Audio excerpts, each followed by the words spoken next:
The Nintendo Switch is nearly 7 years old, and throughout that time there have been a ton of fantastic Nintendo Switch releases.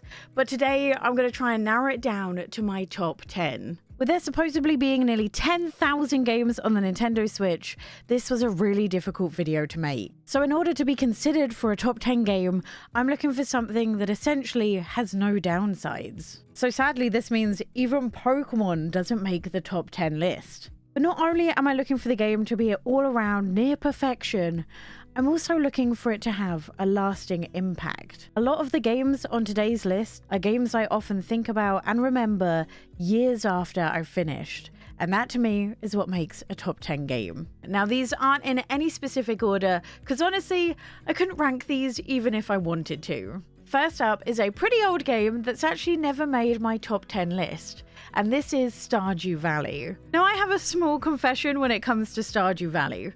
Despite the fact that I had nearly 50 hours in it, I had never made it past the first spring. Now I know I'm probably not alone with this, but essentially it takes around 10 hours or so to finish one season in Stardew Valley. So I'd start it, get obsessed with it, finish spring, and then a brand new game would come out, I'd start playing that, forget about Stardew Valley, and then by the time I returned to it, I wound up wanting to start it all over again, and the cycle just kept on going for 50 hours. But I decided this was all going to change in January.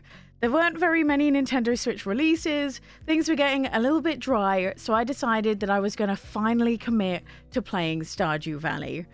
And I finally see why you guys are so obsessed with it. Stardew Valley has truly set the standards for what a modern farming sim should be. And that is because it just nails almost every single aspect. But I don't think that's necessarily because Stardew Valley released in a fantastic state. I actually think it's testimony to the fact that Concerned Ape never stopped improving it. So update upon update, the game got more content, got more quality of life fixes that turned it into the A-star standard for what a farming sim should be. Now I was trying to rack my brain about what makes Stardew Valley feel so different from other farming sims I've played. And although it took me a while, I think I figured out what this has that so many other games are missing. Stardew Valley starts like most farming sims do. A grandparent dies, you move to take over their farm, and you start a brand new life in a brand new town. But like most farming sims, farming is not the only thing you can do. There's mines you can explore, people to talk to, and events to attend. Alongside what I thought was the main part of the game, which is completing the bundles. Now I've played an awful lot of farming sims, but there's one key way Stardew Valley stands out above every single farming sim I've played so far. And that's the fact that the game only gets better after year one. You see, in most farming sims, that is the main part of the game. Completing the bundles. And in most of them, you can cover almost every gameplay aspect in the first year. And that then means that year after year, the gameplay gradually gets more and more stale. But Stardew Valley isn't like that.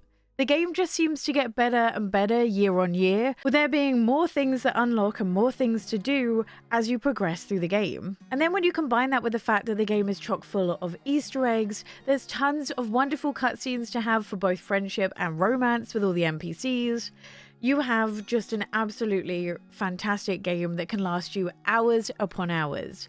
I don't know any other farming sim where I've seen people play 5-6 years of it on a single save. And as if that isn't enough, there's going to be a reason to pick this up again in the next couple of months when Concerned Ape releases the 1.6 patch. And the only sad part about playing Stardew Valley and getting so invested in it is the fact that it's kind of ruined all other farming sims. Now I've been making this video once per year, every year for the last 3 years. And in that time, there's only been a few games that haven't budged from this list.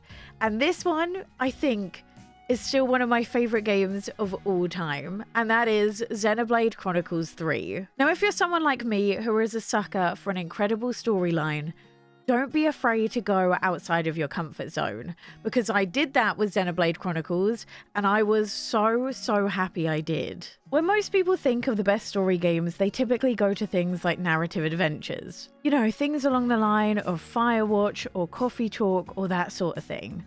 But I personally feel like the best storylines are typically in RPGs, with Xenoblade Chronicles 3 being one of the best. And with over 13.5 hours of cutscenes, this is truly an emotional roller coaster. Now, as I said earlier, there's very few games that have even made me cry, with most of them, like Wildflowers, being a tear or two maybe. But in Xenoblade Chronicles 3, I sobbed for about 4 hours straight. And that's actually the reason why I haven't picked up the DLC yet, because like, I'm not sure I'm ready to go back to it yet. I still need time to recover. But I think what that demonstrates over everything else is just how much I felt for each of the characters. Xenoblade Chronicles 3 is based in a world where two opposing nations have been fighting for as long as the people can remember, with the people born into each nation having but one purpose, and that is to fight. But it's only when characters from each nation stumble into a chance encounter that they begin to realize maybe the biggest enemy isn't each other. The wonderful thing about Xenoblade stories is you never know where they're going to go next. But the scale of the game doesn't stop with the cutscenes and the storytelling. It extends to everything that you do. The world, for example, is absolutely massive, with you being able to explore every inch of it and rewarded for when you do as well, with side quests and brand new characters that you can get to know beyond the main storyline. Now, as this is an RPG, you'll also be seeing a fair amount of combat, and this combat is truly unlike anything I've played, even in previous Xenoblade Chronicles games. But the nice part is, although sometimes difficult, you're always rewarded with a massive chunk of story whenever you've completed a massive boss battle. This means I found the combat incredibly rewarding. But if this combat system isn't your type of thing and you don't enjoy getting to know or learning the intricacies that come with it, then you can also put this game on easy mode and just enjoy the story. It's a game unlike anything I've ever played before. It's a story that will stick with me beyond the life cycle of the Switch. And honestly, I'm so glad I took a chance on a game that isn't typically my style, because this is how I found a lot of my favorites. Going from a game that I took a chance on to a game I knew I was gonna love, we have Animal Crossing New Horizons. Now, although Animal Crossing New Horizons maybe isn't my favorite Animal Crossing game of all time, it's most definitely one of the games I am the most thankful for. And that's because, if you cast your mind way back, this came out, at least in the UK, days before the first lockdown started. And for me, and I know a lot of other people, Animal Crossing is what got me through lockdown. It gave me a reason to get out of bed in the mornings to check my turnip price. It gave me a reason to text my friends and even hang out with them in the game. And even Animal Crossing Twitter in the early days was such a fantastic place to be. Because although I couldn't go out into the real world and do anything, there were constantly things for me to do in the game. There were villagers that were always happy to see me. There were tasks that constantly needed to be completed when I had literally nothing to do in lockdown sometimes. And most importantly, it was a way to form a routine when all my life routines had been thrown out the window. Now, do I think Animal Crossing New Horizons would have been popular regardless of the pandemic? Absolutely. But I don't think it would have been quite this popular. But what really makes Animal Crossing, I think, stand out is the fact that it's still one of the only AAA cozy games. You see, the cozy game genre in general has been booming, but Nintendo are just about the only ones who have made a fully fledged full-price game for this market. That's why to this day, so many cozy games still get compared to Animal Crossing. That's why so many indie devs are trying to capitalize on what made Animal Crossing special. And that's why Animal Crossing still sits above them all. And whilst I do wish that they didn't give up on Animal Crossing so soon, even the way it is right now, it's still one of my favorite games, and it's a cozy game that's currently still unmatched. Another top 10 game of mine is Kirby and the Forgotten Land. Now, this might be a controversial take, but for me personally, I much preferred Kirby and the Forgotten Land over Super Mario Odyssey. Even though I feel like they're very much similar vibes, Kirby just interested me and I found myself playing it way more than I did with Mario. Despite the fact that 3D platformers aren't normally my type of thing, Kirby just has that extra special wow factor that was me smiling from ear to ear whenever I played it. This had a fantastic mix between having really solid mechanics, but also being unbelievably silly at times that just made for a really fun experience. Because in Kirby and the Forgotten Land, not only can you suck up different enemies to gain their abilities, you can also suck up weird inanimate objects and become those as well, leading to just some fantastic puzzle solving that just felt So wrong, yet so funny, all at the same time. But I also think what made Kirby and the Forgotten Land stand out is not only each of the levels that you go do, but what you can do in between them. As not only could you spend your time upgrading your abilities to make them bigger and better and help you out on big boss fights later, you can go and do mini games, be it gacha machines where you try and get all the latest figurines, or just silly mini games that have absolutely nothing to do with the game itself, but were fun to just distract yourself between levels. Like all good Nintendo games, this also caters for players of every ability, because not only did each level have their normal challenges, there were also submissions inside of them, some of which were pretty tricky, along with time trial levels as well, which were even more difficult to get around with. And although there are a lot of great games in a similar style that you can buy on the Switch, this is by far my favourite because I just had a blast playing it. Onto a completely different style of game, and another favourite of mine that's new to this year is the Cosmic Wheel of Sisterhood.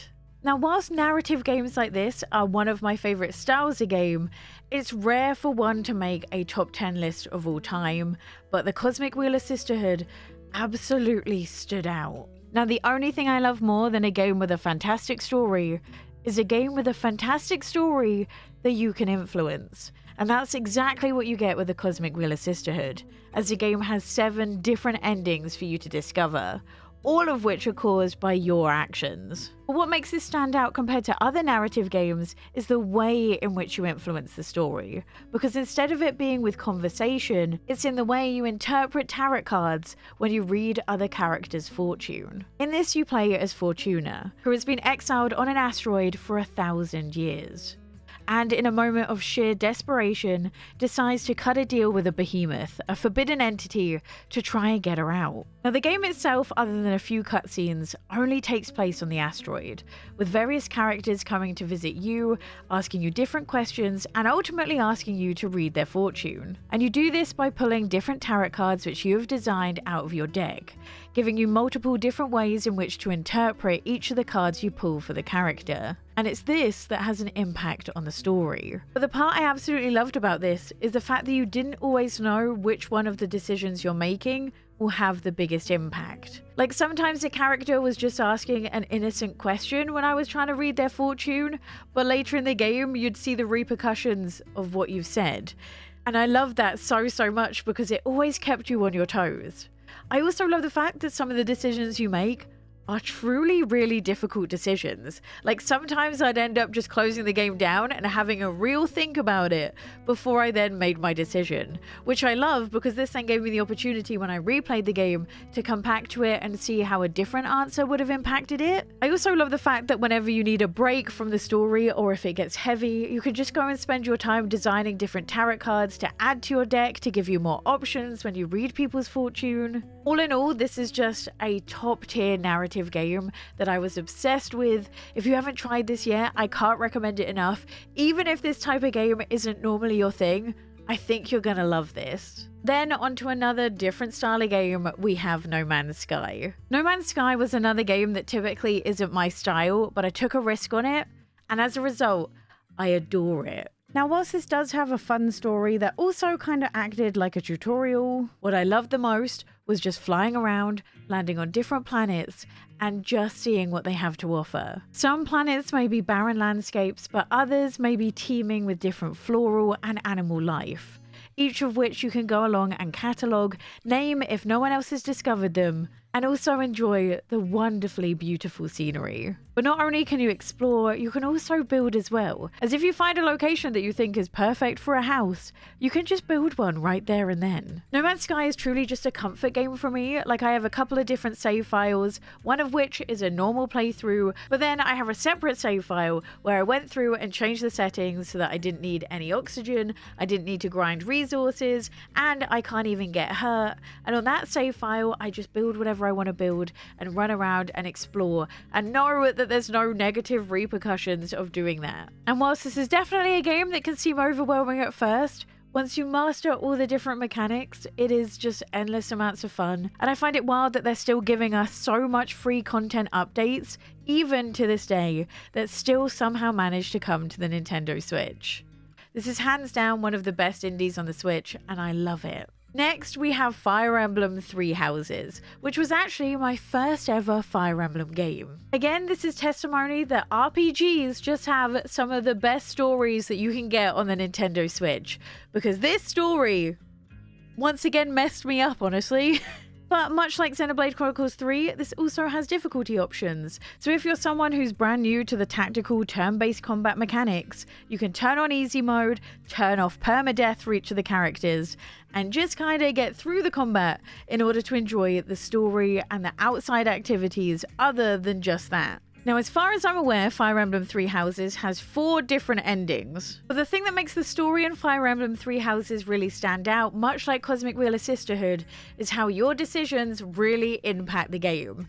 But not just in which of the 4 endings you get, but also how you decide to get there. Fire Emblem Three Houses is based in a land which is split into 3 different nations. And you find yourself teaching at a school where each of the future leaders are attending, all of which split into their 3 respective houses.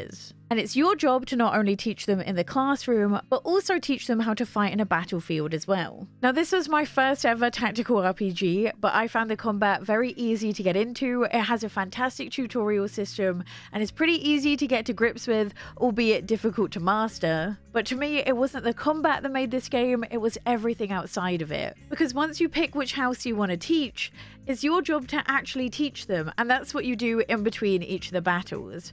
And this allows you to converse with the students, get to know them more one-on-one, and also find out a lot about them, with each of the characters having fully fleshed out backstories. And despite the fact that I didn't really know what I was getting into, the story was absolutely fantastic. The cutscenes made me fall in love with so many of the characters, the voice acting was fantastic. Again, if you're after a really gripping story, I cannot recommend this enough. Speaking of fantastic stories, next up is Breath of the Wild, which I'm putting in here instead of Tears of the Kingdom, because quite frankly, it just had something that Tears of the Kingdom I felt was still missing. We won't spend too long on this because Breath of the Wild is widely renowned as being one of the best Nintendo Switch games, and that's for good reason. Every single thing about it is absolutely fantastic. The open world is nothing but a pleasure to explore, with so many secrets being hidden around, secret lore outside of the main story, and some absolutely fantastic side quests as well. But the reason I couldn't put it down wasn't how fun the area was to explore, it was because of the story. For me, this is the most real any of the Zelda characters have ever felt. I love discovering more about Link and Zelda's relationship and how it changed when the expectations on her got greater. There were so many things unspoken between the two that you could just purely feel from the cutscenes themselves. And to me, the parts which hit me the hardest were all to do with the divine beasts and finding out the backstories and everyone's feelings towards those which piloted it 100 years ago. And whilst Tears of the Kingdom was everything Breath of the Wild was, I just feel like Tears of the Kingdom couldn't quite captivate the magic that was your first time playing Breath of the Wild. So for me, that's still my favourite. We're back on to games that made me cry, and next up is Spiritfarer. I feel like this has a similar vibe to Breath of the Wild, where you spend time getting to know characters, ultimately knowing that you're going to have to say goodbye to them at the end. And there's something so wonderfully bittersweet about that. But the beautiful thing about Spiritfarer is it's also a wonderfully healing game, or at least that's how I found it. In this, you play as Stella, who has just started a brand new job as the ferry master to the spirits, where it's your job to not only find the spirits, but also help them with any unfinished business they have so they can eventually move on to the afterlife. This will see you do anything from exploring the mystical seas, to farming, mining, fishing, cooking for them, and even crafting new pieces for your boat in order to help them. What makes Spiritfarer so beautiful though is the way in which you get to know each of the spirits, which makes saying goodbye all that much harder, but also all that much more rewarding. And it's testimony to how incredible the game's writing is, that saying goodbye is so difficult. Because despite not spending overly long with each of these spirits, you know them well enough to find saying goodbye painful. And the best thing about this game's typically on sale as it's nearly 4 years old at this point, but still stands out. Not only is it an incredible cozy game, it's one of my favourite games of all time. My final top 10 game on the Nintendo Switch is Persona 5. Now again, go and Google the trigger warnings for this, as it is a lot, But it is also one of the best stories on the Switch, one of the longest games, and therefore some of the best bang for your buck. Now, this is actually my first ever Persona game, so I had no idea what I was getting myself into. But oh man, is it fantastic. Literally everything about this game is unique. The story, the way in which the gameplay is done, where you're kind of half between two different worlds. One world where you just attend school, and the other world where you're like saving the world at the same time, you know? It has a mix between story elements and getting to know each of the characters. And the best part about this story is that it's one that you can enjoy at your own pace and at your own leisure, because there's also an easy mode that makes the combat a lot easier to handle as well. So it's definitely worth checking out even if it's not your sort of thing. The story will see you essentially explore Tokyo. Now, when you're not running around school trying your best to just pass your test and make friends, you'll find yourself in different people's mind palaces. And these are palaces of people who have really distorted desires. And by fighting your way through them and getting to the ultimate boss battle at the end, you can ultimately change their desires and save other people, impacting the real world. So each boss battle you do has so much meaning, as you'll see it impact everyone around you. And the best thing about this is you spend so long getting to know all the characters, be it the main characters that you fight with or side characters that you go to school with, that you really begin to care for them, and doing these boss battles and seeing everything change when you win them really does truly matter. And depending on your actions as well, there's different alternate endings to the game, meaning that it's really important to pay attention and figure out which of your actions are the best ones to do. And although the battle segments can be long, there's so much to do outside of it, as essentially the gameplay moves day by day, seeing you attend school each of the days, answer some school questions, decide whether your character is going to do homework that evening, or train so you're better in battle. There's tons of different decisions to make, tons of different ways to play the game. It truly is so unique. The Persona franchise has been such a love of mine since discovering Persona 5, and I cannot recommend it enough. Just know you're going to be playing this for probably longer than 100 hours. That's it for my top 10 games on the Switch. Leave some of your favorites in the comments down below. And if you want to see some Switch games I actually regret buying, click this video here.